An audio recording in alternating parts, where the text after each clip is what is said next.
马副外长这话已经在向全世界表明了一点：中国作为世界拥核国家之一，在控制核武器造成的全球灾难方面起到了极为重要的主导作用。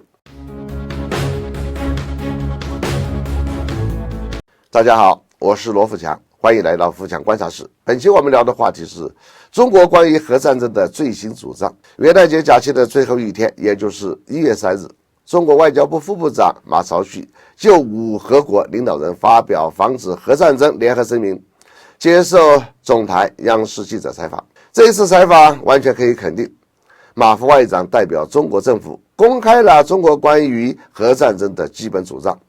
我们完全可以视为这是在向全世界公告中国的核战争观点和主张。1月3日，中国、俄罗斯、美国、英国、法国5个核武器国家领导人共同发表关于防止核战争与避免军备竞赛的联合声明。外交部副部长马朝旭接受总台央视记者采访，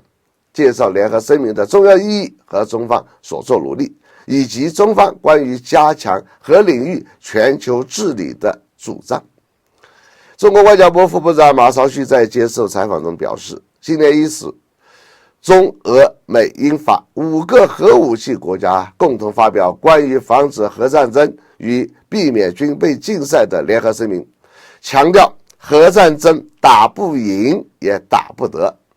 重申不将核武器瞄准彼此或其他任何国家。马朝旭强调，中国一直积极倡导核战争打不赢也打不得理念，并且为5国采取共同行动发挥了有力的引领作用。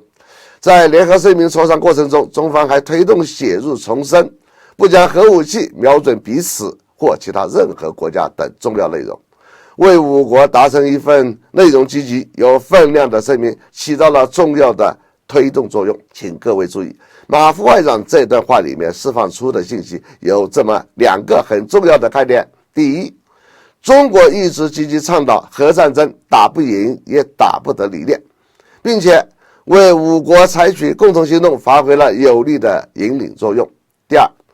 中方推动写入重申不将核武器瞄准彼此或其他任何国家等重要内容，为5国达成一份内容积极有分量的声明起到了重要的推动作用。马副外长这话已经在向全世界表明了一点：中国作为世界拥核国家之一，在控制核武器造成的全球灾难方面起到了极为重要的主导作用。要知道，全世界目前仅有中国是一直极为明确地坚持不首先使用核武器承诺的国家。美国与过去的苏联、现在的俄罗斯从未声明不首先使用核武器的承诺，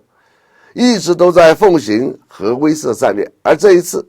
中俄美英法5个核武器国家共同发表关于防止核战争与避免军备竞赛的联合声明，已经正式写入了重申不将核武器瞄准彼此或其他任何国家这一极为重要的内容。由此可见，中国真的就是维护世界和平的主要力量。关于这一点，各位应该看到最重要的一个信息：美国、俄罗斯这2个从来就不愿意声明不放弃首先使用核武器的国家，已经改变了立场，等于已经变相承诺放弃了他们过去一直不愿意承诺不首先使用核武器的政策。这是人类社会的一个极为重要的和平标志性重大事件。中国对于世界和平的贡献完全可以用功不可没来形容。我们可以这么说，这真是人类安全认知的一次飞跃。但根本的因素还是来自于中国核力量的强大，发挥了非常强大的制约作用。如果不是胡锡进前几个月变相的代表中国发出核弹头要发展到1000枚以上的声音，恐怕美国根本不会意识到核武器对自己带来的反威胁作用，